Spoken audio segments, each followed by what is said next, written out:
पहले तो ये बताइए सर, ये Ironman, Deccan Cliffhanger, Comrades Marathon, ये तीनों है क्या? ये 50+ कैटेगरी में I am the first bureaucrat to do that in India. मतलब you don't look like you are more than 50 years old. Thank you for the compliment, but I did this. Yeah. 2003 में you were the in charge of Nashik Kumbh Mela, if I'm not wrong.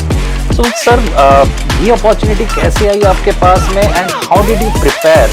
इसमें जो है हमें शुरू से ही तैयारी करनी पड़ी, जैसे 3-4-5 साल पहले. 3-4-5 साल पहले? हाँ. क्योंकि how do you spend your me time? आप क्या कर, आपकी हॉबीज क्या है, आप करते क्या है खाली, जैसे संडे आ गया या कुछ आ गया, तो व्हाट यू डू? एक इंसिडेंट या मोमेंट आपकी जिंदगी में, आपकी लाइफ में, क्या ऐसा कुछ है जो आप शेयर करना चाहेंगे हमारे व्यूअर्स से? बहुत सारी चीजें हैं, बहुत सारे केसेस हुए हैं. अब आते हैं हम मेन फिटनेस के ऊपर में. Hello and welcome to Naco today presents in the spotlight with Mayank Sharma. Today we have a very esteemed guest with us. He is the dynamic commissioner of Nagpur Police, doctor Ravindra Singhal sir. आज हम doctor Singhal से सिर्फ as a commissioner बात नहीं करेंगे. क्या आपको पता है कि डॉक्टर सिंघल एक आयरन मैन है? मार्वल वाले आयरन मैन नहीं, लेकिन मार्वल से कुछ कम भी नहीं. सर ने डेक्कन क्लिफहैंगर, कॉमरेड्स मैराथन भी अचीव करी, वन ऑफ द अचीवमेंट्स है इनके, और भी बहुत सारी बातें हैं, बहुत सारी उपलब्धियां हैं. तो आइए रूबरू होते हैं डॉक्टर सिंघल के साथ में. Hello doctor Singhal sir, welcome to our podcast. Hello Mayank. Hi sir, पहली बात तो ये कि आपको इंस्पिरेशन कहाँ से मिली कि मैं पुलिस सर्विसेज में ऐसा ज्वाइन करूं? हमने एक सुना था कि आप बचपन में अपने फादर का बैटन एंड कैप पहन के घुमा करते थे. So how, what inspired you? In father का इन्फ्लुएंस तो था ही, फिर और कैसा था? कुछ बताएंगे, रोशनी डालिए उसमें सर.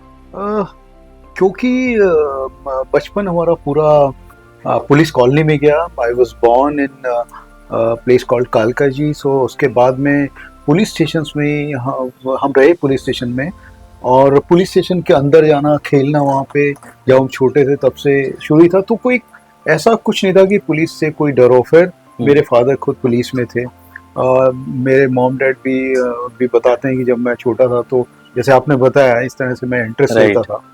परंतु आफ्टर ग्रेजुएशन जो है मैं जे किया. उसके बाद में मैं इसमें gas authority of India limited और उससे पहले प्राइवेट सेक्टर में मैंने काम किया. परंतु कुछ ऐसे एक्सपीरियंसेस हुए एज एन ऑफिसर जो मैंने देखे इंजीनियर का काम करते समय, जो कि कहीं पे लगा कि नहीं, you should get into police force जहाँ पे आप अलग तरह से काम कर सकते हैं, सोसाइटी से डायरेक्टली रिलेट आप करते हैं और सोसाइटी के साथ में. तो ये सब चीज़ें कुछ ऐसी हुई जिसकी वजह से मैं जे के बाद में पुलिस फोर्स में गया. 96 बैच में मैं का हूँ मैं, और मैंने IPS जो है UPSC के थ्रू पास किया और फिर मैंने ज्वाइन किया. जी सर, ये बहुत बड़ा अचीवमेंट है आपका जो है. दूसरा मेरा ये था कि अभी कुंभ मेला चल रहा है, ongoing Kumbh Mela is going on 90 days का. 2003 में you were the in charge of Nashik Kumbh Mela, if I'm not wrong. So sir, ये अपॉर्चुनिटी कैसे आई आपके पास में and how did you prepare? Because इतना मास गैदरिंग होता है यहाँ पे, तो आपने इसके लिए उस वक्त में, जब टेक्नोलॉजी भी उतनी नहीं हुआ करती थी, तो आपने उस वक्त में ये कैसे, I mean, आपका स्ट्रक्चर क्या था, आपने क्या तैयारी करी और इसको कैसे चैनलाइज किया सर उस वक्त? बहुत चैलेंजिंग जॉब रहता है. सभी को मालूम है अभी महाकुंभ चल रहा है प्रयागराज में, और वो इतना मेजर इवेंट है, वो अपने देश का पूरा स्टेक उस पर रहता है. तो इसमें एक्चुअली मैं इससे पहले DCP था अमरावती में, तो मुझे वहाँ पे पोस्ट किया गया. जाने के बाद पता चला कि कितना मैसिव ये मैनेजमेंट रहेगा. तो उसकी तैयारी हमने शुरू की, क्योंकि हमको मालूम था कि कितने लोग किस दिन आने वाले हैं. एक एस्टिमेट था हमारे पास में. हमने 92 में जब हुआ था कुंभ मेला, तो त्र्यंबकेश्वर में वो हमने पूरा डेटा निकाला. कितना स्टाफ लगने वाला है वो हमने एक एक पॉइंट गैदर किया. वहाँ पे कितने साधु हैं, क्योंकि जो 10 जो अखाड़ा है, जो जो शैव अखाड़ा महंत है, और हाँ जी ये सब वहाँ पे उनके अखाड़ा हैं, वो रहते हैं वहाँ पे आके।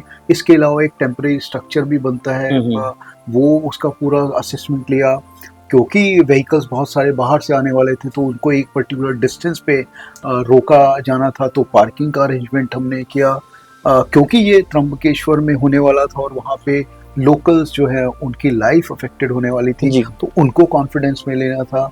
और इसके अलावा बहुत सभी डिपार्टमेंट्स उसमें इन्वॉल्व रहते हैं, तो उन सभी डिपार्टमेंट के साथ में कोऑर्डिनेशन बहुत इम्पोर्टेंट था। और उस दौरान में काफ़ी वीवीआईपी मूवमेंट भी रहती है, वो जी। स्नान के लिए भी आते हैं, तो और पब्लिक बहुत सारी आती है बाहर से। हमारा जो लोकल स्टाफ जो रहता है, प्लस जो बाहर से पुलिस का बंदोबस्त आने वाला होता है, वो लगभग 10,000 का मैन पावर रहता है। तो उनका ट्रेनिंग, उनका रहने का, उनके खाने का, और फिर रिहर्सल्स वगैरह, ये सारी चीज़ें एक मैसिव ये एक एक्सरसाइज थी। तो वो सब ने हमने बहुत एक प्रॉपरली ऑर्गेनाइज किया, सबसे बात की, जो पुराने जो लोग थे जिन्होंने ऑलरेडी त्र्यंबकेश्वर में बंदोबस्त किया था, उनको कॉन्फिडेंस में लिया। तो सिस्टमेटिकली हमने एक एक चीज़ प्लान किया और अच्छे से हुआ, और एक बहुत बड़ा और एक सेटिस्फाइंग एक्सपीरियंस था। राइट सर, इसकी तैयारी आपने कितने पहले से शुरू हो जाती होगी ये सब की तैयारी? जैसे अभी ये कुंभ मेला आज जैसे चालू हो रहा है एग्जांपल, तो आपको इसके पीछे आपका कितने महीनों का, कितने ऐसा कुछ रहा है कि इतने पीरियड से आप करते आ रहे हैं, लाइक, और चैलेंजेस भी काफी ज्यादा जैसे आप बता रहे हैं आए उस वक्त में? जी जी, तो इसमें जो है हमें शुरू से ही तैयारी करनी पड़ी, जैसे 3-4-5 साल पहले। 3-4-5 साल पहले? हाँ, क्योंकि पूरा सिस्टमेटिकली चीजें प्लान करनी पड़ती हैं जी। और फिर उसका एग्जीक्यूशन होता है। और जैसे जैसे रोड है, तो रोड का कौन सा रोड नया बनने वाला है, पिछले साल जो जो कुंभ हुआ था 12 साल पहले, तो उसमें क्या क्या इश्यूज थे, ये सारी चीज़ें एनालाइज की जाती है। और रोड, क्योंकि रोड इंफ्रास्ट्रक्चर होना सब बेसिक चीज़ है, अगर लोग वहाँ तक नहीं पहुँच पाए या फिर कोई अल्टरनेट रूट नहीं है, रोड नहीं है, तो ये सारी चीज़ें जो है उस टाइम से प्लानिंग शुरू हो जाती है और एग्जीक्यूशन भी साथ साथ शुरू हो जाता है उसमें। और क्योंकि बहुत बड़ी संख्या में साधु भी आते हैं और जो श्रद्धालु होते हैं वो भी आते हैं, तो उनके रहने की व्यवस्था एक होनी चाहिए। तो पूरा एक टेम्परेरी एस्टेब्लिशमेंट नया बनता है, और उसके बाद में उनका सभी व्यवस्था, लाखों की संख्या में लोग आ रहे हैं, तो उनके रहने की व्यवस्था, अगर वहाँ पे बहुत सारे लंगर चलते हैं, उनकी व्यवस्था, उनका मेडिकल, हाइजीन, ये सभी डिपार्टमेंट्स का बहुत मेजर रोल होता है उसके अंदर। तो समय काफ़ी लगता है और एग्जीक्यूशन में, क्योंकि अगर हम कर रहे हैं तो जैसे मैं त्र्यंबकेश्वर का बताता हूँ कि वहाँ पे पानी का एक इशू हुआ था, तो हमने बाहर जो डैम था दूर लगभग 14-15 किलोमीटर पे, वहाँ से पाइपलाइन यहाँ पे नई लाई गई, वो बनाई गई। तो आप सोच सकते हैं कि उसमें कितना टाइम लगा होगा। तो उसमें रेजिस्टेंस भी आती है। जो वहाँ के लोग थे, वो अम्बोली डैम के आसपास के, उन्होंने बोला कि हमारे यहाँ का पानी आप वहाँ क्यों ले जा रहे हो। तो ऐसी बहुत सारी चीज़ें होती हैं जो फेस करते हैं हम लोग, पर बात करके कई बार लीगल पॉइंट ऑफ व्यू से उनको समझा के, तो सब चीज़ें होती हैं। It is a very humongous task. It is a humongous task. So sir, अब आते हैं हम मेन फिटनेस के ऊपर में। आपका मैं इंस्टाग्राम देखते रहता हूँ, फिटनेस फ्राइडे करके मोटिवेट होते रहते हैं हम। आप पहले तो ये बताइए सर, ये Ironman, Deccan Cliff hanger, comrades Marathon, ये तीनों है क्या? इसकी जो हमारा जो है एक पुलिस ऑफिसर कोई भी हो या सभी से, पर जनरली पुलिस ऑफिसर्स को देखा जाता है कि वो फिट देखने चाहिए, स्ट्रेस फ्री रहने चाहिए, एंगर फ्री रहने चाहिए और कंट्रोल में रहने चाहिए। क्योंकि एज अ लीडर आप लोगों से अपेक्षा की जाती है, because you are controlling a big manpower, a good number of manpower, then you are also supposed to interact with public in a decent way. और कभी दिन में कोई बच्चा आता है, कोई सीनियर सिटीजन आता है, कोई महिला आती है, तो उन सबसे भी एक अच्छे से हमको डील करना चाहिए। तो आप मेंटली और फिजिकली अगर फिट रहेंगे तो आप अच्छे से कर सकते हैं। अब जैसे कुंभ मेले का मैं बता रहा था, कुंभ मेले का जो स्नान रहता है, स्नान से एक दिन पहले पब्लिक का आना शुरू हो जाता है जी। तो उस दिन आप सो नहीं सकते कि सब लोग टाइम पे पहुंचे, कोई एक्सीडेंट ना हो, रास्ते सब क्लियर रहे और सब जाके सेटल हो जाए। जी। और नेक्स्ट डे जो होता है, जो सुबह से ही सुबह से। लगभग 4 बजे से स्नान शुरू हो जाता है, तो अब पूरा दिन वो स्नान जो है शाम रात तक चलता है। और नेक्स्ट डे लोगों को वापस भी जाना है या स्नान करके भी जाना है। तो ऐसे 3 दिन आपको खड़े रहना है, अलर्ट रहना है, स्ट्रांगली उन चीजों को फेस सर करना उस है। वक्त आपको और आपके ऑफिसर्स लोगों को भी स्नान करने का मौका नहीं मिला होगा। जी बिल्कुल नहीं मिलता। वो एक बहुत जी। अच्छा मैं बात में आपको बताऊंगा कि जब सब स्नान हो गए, तीनों स्नान हो गए, सब खत्म हो गया, तो थर्ड स्नान के लास्ट डे पे हम सब लोगों ने डिसाइड किया कि मेरे पास में मेरे स्टाफ आया कि सर अब सब अब कुछ जब हो गया है तो हम भी स्नान हम भी करेंगे। करते हैं। तो हम जो है सब यूनिफॉर्म में थे, जी। हमने डिसाइड किया कि यस। और किसी ने बड़े एक अलग से अंदाज में किया, देखो खाकी अखाड़ा स्नान करने के लिए जा रहा है। तो वो खाकी अखाड़ा जो था वो 11वां अखाड़ा था। पर जो आपने फिटनेस के बारे में बोला, जो फिटनेस है बहुत ज़रूरी है मेंटली एंड फिजिकली। तो ये शुरू से ही रही। और मैं मैराथन्स दौड़ रहा था पहले, 10, 21, 42 किलोमीटर्स ये चल रही थी। तो इसके बाद में जब मैं नासिक में गया तो वहाँ का एटमॉस्फेयर, वेदर बहुत अच्छा था। राइट। और वहाँ पे साइकिलिंग काफ़ी अच्छे से लोग कर रहे थे। तो मैंने डिसाइड किया, और कुछ लोग आए कि सर आप साइकिलिंग कीजिए ना हमारे साथ में। तो मैंने उनके साथ में साइकिलिंग शुरू किया। तो एक बहुत अच्छा एक इवेंट आ रहा था जिसको हम डेक्कन क्लिफ हैंगर बोलते हैं। पूना से शुरू होता है और वो गोवा में खत्म होता है। अच्छा। 643 किलोमीटर्स का था और वो आपको नॉन स्टॉप साइकिलिंग करना होता है। अगर आप ब्रेक लेते हैं तो आपका टाइम उसमें काउंट होता है, तो एक पर्टिकुलर टाइम में आपको खत्म करना चाहिए। जी। तो वो एक्टिविटी मैंने 38 आवर्स कंटिन्यूस साइकिलिंग करके 630 किलोमीटर्स राइट। 643 किलोमीटर वो मैंने किया 38 आवर्स में। तो ये हुई। उसके बाद में मुझे लगा कि अच्छे से, बट वो बहुत डिफिकल्ट थी। जी। और अपहिल डाउनहिल भी होगा पूरे बहुत सारे। पुणे एंड गोवा का रास्ता इज लाइक ऑल टेरेन भी है, घाट्स भी हैं। बहुत घाट्स हैं वहाँ जी। पे। लगभग शुरू में ही 3 घाट आते हैं उसमें, और उसके बाद में फिर गोवा में भी। सर ये कौन से महीने में होता है, कौन से सीजन में? ये जो होता है अगस्त में होता है। अगस्त में शायद। होता है। ओके। अगर मुझे याद है तो अगस्त में। ठीक से। ओके। नहीं तो जून जुलाई में, जून मेरे को जुलाई। देखना पड़ेगा। नहीं मैं इसलिए पूछा, वेदर अगर वो गर्मी वगैरह में होता तो क्या होता नहीं, था? वो वेरिएशन भी बहुत होता है। हाँ उसमें वेरिएशंस भी आप होते दिन हैं। में धूप है जी। और फिर रात हो रही है तो रात को ठंडी हो जाती है। राइट। और वो बैंगलोर हाईवे है, उस जी। हाईवे से फिर आप गोवा में जाते हैं तो वहाँ पे ह्यूमिडिटी ज्यादा हो जाती है। करेक्ट। तो वेरिएशन बहुत ज्यादा होता है। Body has to adapt You have to continuously correct. start keep on cycling, और जी। वो अडॉप्ट भी करना जरूरी है। रात को बहुत ठंडा हो जाता है, वो एक फॉरेस्ट में से भी जाता है वो रास्ता। तो ये वेरिएशन होता है। तो जब ये डेक्कन क्लिफ हैंगर खत्म हुआ तो उसके बाद में व्हाट नेक्स्ट, उससे डिफिकल्ट और क्या हो सकता है। तो फिर मुझे पता चला कि एक आयरन मैन करके एक एक्टिविटी होती है जिसके अंदर 3 इवेंट्स होते हैं। शुरुआत होती है स्विमिंग से, जो कि 4 किलोमीटर स्विमिंग होती है ओपन वाटर में। और उसके बाद में 180 किलोमीटर साइकिलिंग, और देन 42 किलोमीटर फुल मैराथन होता है। तो ये 226 किलोमीटर्स की एक्टिविटी होती है जो आपको 16 आवर्स के अंदर ख़त्म करनी होती है, और हर इवेंट के लिए पर्टिकुलर टाइम दिया जाता है। तो ये जो है मैंने किया, और इसको मैंने 15 आवर्स और 13 मिनट्स में फिनिश किया at the age of 50 plus. And आप ये नागपुर बोल रहा हूँ, इंडिया में है आपके अलावा आप ही के फोर्स से, पुलिस फोर्स से किसी और ने अचीव किया आपके पहले ही, कि आप किसी से 50 प्लस कैटेगरी में I am the first bureaucrat to do that in India. तो ये एक अच्छी अचीवमेंट थी जो लगा, और I feel good telling to people कि 50 प्लस के। बहुत सारे लोग बोलते हैं ना कि अभी मैं एजेड हो गया हूँ, 50 साल का हो गया हूँ। तो मुझे लगता है कि it is all in the mind. How you prepare yourself is more important. By the way, you don't look like you are more than 50 years old. Thank you for the compliment, but I did this. Yeah. तो उसके बाद में comrade जो है 90 kilometres का मुझे जाना था, उधर क्वालिफाई करना होता है, but I could not go there, but they allowed us to run in our countries. तो वो 90 किलोमीटर रन किया विद इन टाइम। उसके बाद में बहुत सारे रन्स हुए हैं, SRT होते हैं, सिंहगढ़, राजगढ़, तोड़ना, 53 किलोमीटर, जिसमें 3 हिल्स हैं, तो वो भी किया मैंने। तो अब वो चल ही रहा है अभी। So that is one thing which I want to continue. और मैं इसके थ्रू हमारे जो कलीग्स हैं, जो पब्लिक है, जो यंगस्टर्स हैं, उनको भी मैं इंस्पायर करना चाहता हूँ कि आप डोंट गिव अप बिकॉज आप मेंटली और फिजिकली अच्छे हैं तो you can achieve Achieve anything. Anything. True. अच्छा, related to this, on 25th Jan, Tiger Run is happening.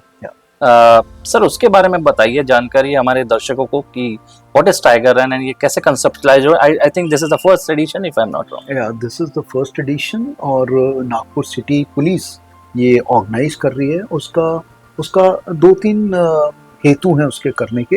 एक तो ये है कि पुलिस और पब्लिक के बीच में काफी गैप है, तो हम लोग उनको बता रहे हैं कि we are there, run with us, we will run together, और हम लोग भी serve for you to the society. तो जो गैप है उसको कम करने के लिए. दूसरा, एक स्पोर्ट्स के रिलेशन में एक ऐसा माहौल बनना चाहिए सिटी में कि जिसमें सब लोग आए, यंगस्टर्स हों, सीनियर सिटीजन्स हों, विमेन हों, गर्ल्स हों, ये सब लोग उसमें दौड़ें. तो इसमें 3 किलोमीटर्स, 5 किलोमीटर्स, 10 किलोमीटर्स और 21 किलोमीटर्स है. तो इसमें जो है एक माहौल सिटी में क्रिएट करने का. और इसमें 2-3 हमने इश्यूज लिए हैं, जैसे ड्रग्स का इशू है. तो ड्रग्स को कॉम्बैट करने के लिए, ड्रग्स फ्री सोसाइटी बनाने के लिए, ड्रग्स फ्री नागपुर सिटी बनाने के लिए ये भी हमारा एजेंडा पे है.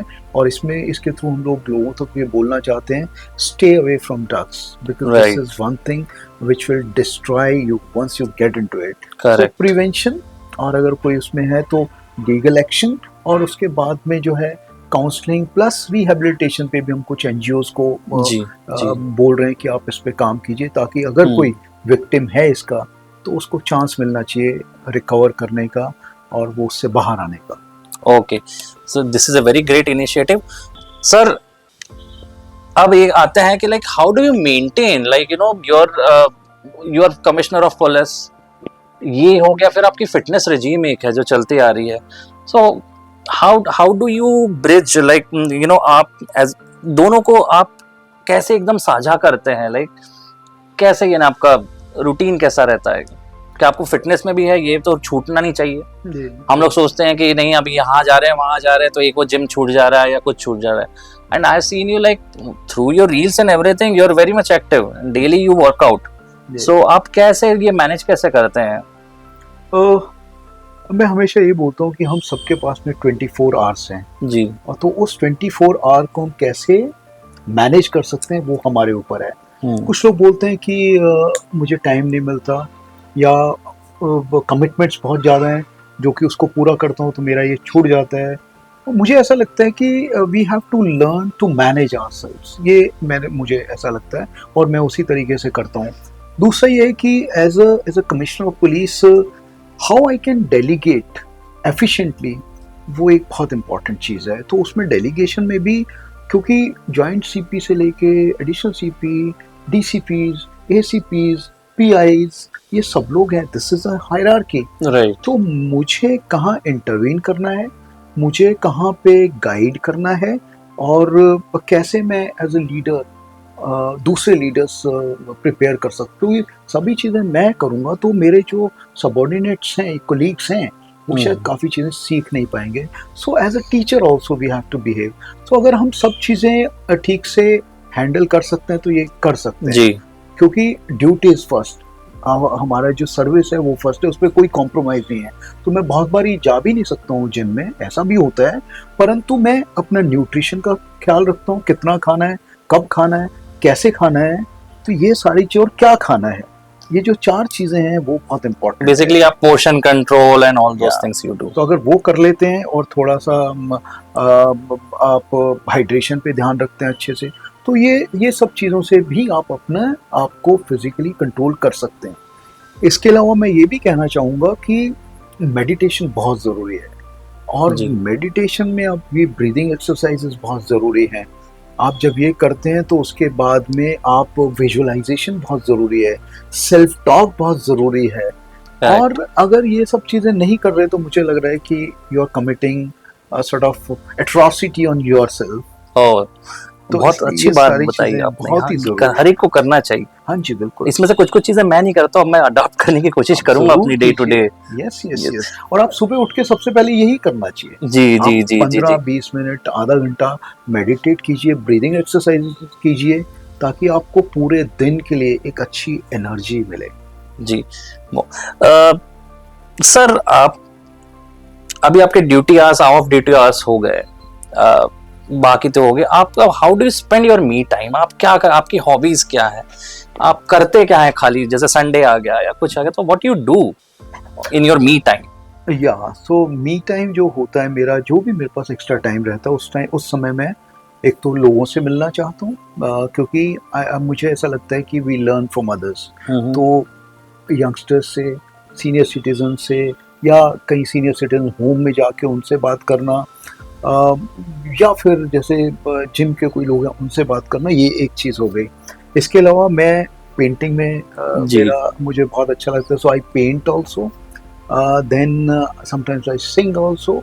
जब भी मैं अकेला होता हूँ, बेशक आवाज़ अच्छी नहीं है बट अच्छा लगता है, इसलिए मैं सर 2 लाइनें हो जाए अभी ऑन कैमरा, तो वो है मैं करता हूँ, बिल्कुल हम लोग उस पर ये कर सकते हैं, तो वो है। उसके अलावा फोटोग्राफी में मेरा काफ़ी इंटरेस्ट है, तो जैसे मैं बंदोबस्त में कहीं जा रहा हूँ तो उसको एज अ बर्डन ना देखते हुए अगर समय मिले तो आप फोटोग्राफी कीजिए। तो ये मैं जब यहाँ पे south central zone culture centre में नागपुर में डायरेक्टर करके काम कर रहा था, तो 5 स्टेट्स थी, तो 5 स्टेट्स में घूमना होता था, तो वहाँ जाके जो भी कल्चर नज़र आया मैंने उसकी काफ़ी अच्छी फोटोग्राफीज की। तो उस पे मेरा एक एग्जीबिशन हुआ था। दूसरा एक कुंभ मेला जो मैं रहा हूँ, जैसे 2002-3 का जो कुंभ मेला था उसमें मैं था। उसके बाद में 2015 में भी मैं कुंभ मेला मैनेज कर रहा था। तो ये दोनों की बहुत सारी फोटोग्राफ्स हैं मेरे पास में। तो कुंभ मेले का एक दूसरा था, तो कल्चर और कुंभ मेला, इस पे 2 अभी तक मेरी एग्जीबिशंस भी हुई हैं।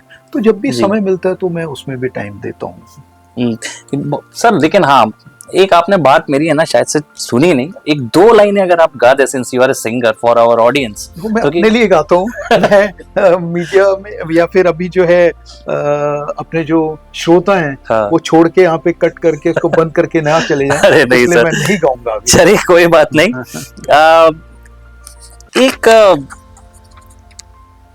एक इंसिडेंट या मोमेंट आपकी जिंदगी में, आपकी लाइफ में, आपके एक्सपीरियंस से, और आप जो भी देखते हैं, कोई ऐसा यादगार चीज जो आप कभी नहीं भुला पाए, या ऐसा कुछ है जो आप शेयर करना चाहेंगे हमारे व्यूअर्स से? बहुत सारी चीजें हैं, बहुत सारे केसेस हुए हैं, बहुत सारे किडनैपिंग इंसिडेंट्स हुए जो कि हमने सॉल्व किए।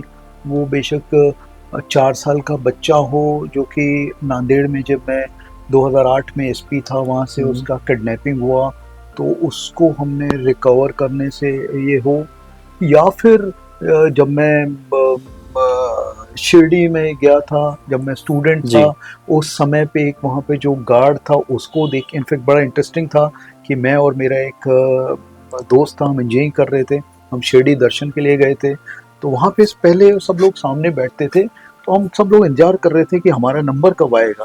तो जो वहाँ पे जो हैंडल कर रहा था, जो गार्ड था, वो बोलता था कि आप और आप, वो उसके ऊपर था, वो उनको बोलता था, वो खड़े होते थे, वो दर्शन के लिए जाते थे। ऐसा होता था पहले। तो हम लोग भी बैठ के इंतजार कर रहे थे कि हमारे को कब देखेगा ये और हमको कब बोलेगा कि आप जाइए। तो हम देख रहे थे कि कितना पावरफुल आदमी है ये, मतलब वही हमारे लिए बहुत वो था। और हम इंजीनियरिंग कर रहे थे, मैं और वो। फिर उसके बाद में ऐसा हुआ, दर्शन के बाद में हम लोग चले गए, स्टडी पूरा किया अपना एजुकेशन, और उसके बाद में जो है हम दोनों ने यूपीएससी के लिए तैयारी की, और हम दोनों ही आईपीएस बने। और वो यूपी का आर्डर में और मैं यहाँ पे हूँ। तो अब हम जब भी मिलते हैं तो वही बात करते हैं कि यार वो कितना पावरफुल था, आज हम जो हैं आईपीएस ऑफिसर हैं, उसको ढूंढते उससे बात करेंगे। तो ऐसे कर रहा था। थोड़ी इंटरेस्टिंग चीजें हैं बहुत सारी, और जॉब में भी कई बहुत सारी ऐसी चीजें होती रही हैं और आगे भी होती रहेंगी। तो इंसिडेंट्स बहुत सारे हैं जो कि याद आते हैं, और जो दोस्तों से शेयर करते हैं तो उनको ही बताते हैं। सिंगल सर, ज्यादा वक्त नहीं लूंगा, एक आखिरी क्वेश्चन पूछूंगा मैं आपसे कि आप हमारे ऑडियंस को आप क्या मैसेज देना चाहते हैं थ्रू योर एक्सपीरियंसेस, जैसा अभी बताया कि एज हमारे यूथ को, एल्डरी लोगों को, फिटनेस रिलेटेड आपके एक्सपीरियंस से जो भी आप संदेश एक देना चाहे हमारे ऑडियंस को, तो प्लीज। तो देखिए, जैसा मैंने बताया कि हम सब लोगों के पास में सिर्फ 24 घंटे हैं। उन 24 घंटों को हमें कैसे यूज़ करना है, 24 आवर्स को, वो हमारे ऊपर है। तो मैं ऐसा चाहूँगा कि आप देखिए कि आप कैसे एफिशिएंटली उसको यूज़ करेंगे। मेरा ये तरीका है कि मैं सुबह उठ के मेडिटेशन करता हूँ, उसके बाद मैं जिम जाता हूँ, साइकिलिंग करता हूँ, रनिंग करता हूँ या स्विमिंग करता हूँ, कुछ भी करता हूँ बट करता हूँ ताकि मेरा जो पूरा जो दिन है वो अच्छे से गुजरे, एनर्जेटिक मैं फ़ील करूँ, तो वो एक चीज़ हो गई। दूसरा जो यूथ है उनको भी मैं बोलना चाहूँगा कि don't under estimate your potential. आप ट्राई कीजिए, आप किसी चीज़ को ना मत बोलिए, आप बोलिए मैं कोशिश करूँगा और मैं ज़रूर इसको करूँगा। अगर आप ऐसे रहेंगे, पॉजिटिव एटीट्यूड रखेंगे, तो आपके लिए बहुत अच्छा होगा पूरी लाइफ में। दूसरा, be on the right side of law. आप कभी भी कोई गलत चीज़ ना करें, आप ड्रग्स में ना पड़ें, आप जो है अनलॉफुल चीज एक्टिविटी में पार्टिसिपेट ना करें। आप जो अपने पीयर ग्रुप है वो ऐसा चूज़ करें जो कि आपके साथ में खड़ा हो, आपको गाइड करे, और आपके जिसमें आप बिलीव करते हैं वो ऐसे लोग रहें जो जिसको आप देखें और वो आपको गाइड कर सकें। तो ये रहेगा। जहाँ तक सीनियर सिटीजन्स हैं, मैं आप लोगों को बोलना चाहूँगा कि police is there for you. And हमने नागपुर सिटी में बहुत सारी एक्टिविटीज़ इस तरह से की हैं कि आपको कभी ऐसा ना लगे कि मैं अकेला हूँ या अकेली हूँ। आप कभी भी हमें बता सकते हैं। And be confident, we are there for you and we will always be there for you. Young girls और लेडीज़ को मैं बताना चाहूँगा कि police is there for you, we are there to protect you. Be confident. अगर आपको कोई भी कुछ बोलता है या आपको किसी भी तरह से प्रॉब्लम क्रिएट करता है, कम टू अस और लेट अस नो। हमारी पुलिस दीदी, हमारे पुलिस ऑफिसर्स आपके साथ में हमेशा रहेंगे। जो छोटी बच्चियां हैं, जो यंग गर्ल्स हैं, you be confident and law is there, we are there for you. आप कभी भी कोई इशू होता है तो अपने पेरेंट्स को बताएं, अपने टीचर्स को बताएं और हमें बताएं। मैं अपने बच्चों को हमेशा यही बोलता हूँ, मेरी एक बेटी और एक बेटा है, मैं उनको हमेशा यही बोलता हूँ कि आपको अगर कोई परेशान कर रहा है, आपको कोई ट्रबल नज़र आ रही है, तो सबसे पहले अगर वहाँ पे कोई पुलिस वाला है तो उसको जाके आप बताइए कि अंकल या सर, ये मैं इस तरह की प्रॉब्लम फेस कर सकता हूँ या कर सकती हूँ, या ऐसा कुछ मुझे दिख रहा है, तो please help me. That police officer will definitely help you. और हम सब लोग एक ऐसी सोसाइटी जहाँ पे हम एक दूसरे की मदद करें। मैं ऐसा भी देखता हूँ कि कई बार एक्सीडेंट होता है तो हम या तो वीडियो बना रहे होते हैं या वहाँ से देख के वहाँ से निकल जाते हैं। So be a good Samaritan. Good Samaritan law भी है अभी तो अपने देश में, तो हम लोग एक दूसरे की मदद करनी चाहिए। कुछ एक नंबर हैं, जैसे 112 नेशनल इमरजेंसी नंबर है, हेल्पलाइन नंबर है ये, तो 112 आप ज़रूर याद रखें। इसके साथ में जो साइबर क्राइम आपके साथ में होता है या आपको कोई दिखता है तो उसके बारे में 1930 नंबर जो है, इसको हमेशा याद रखें। गोल्डन आवर में आप अगर बताएंगे तो आपके अकाउंट से कुछ पैसा गया भी होगा तो उसको भी रोका जा सकता है।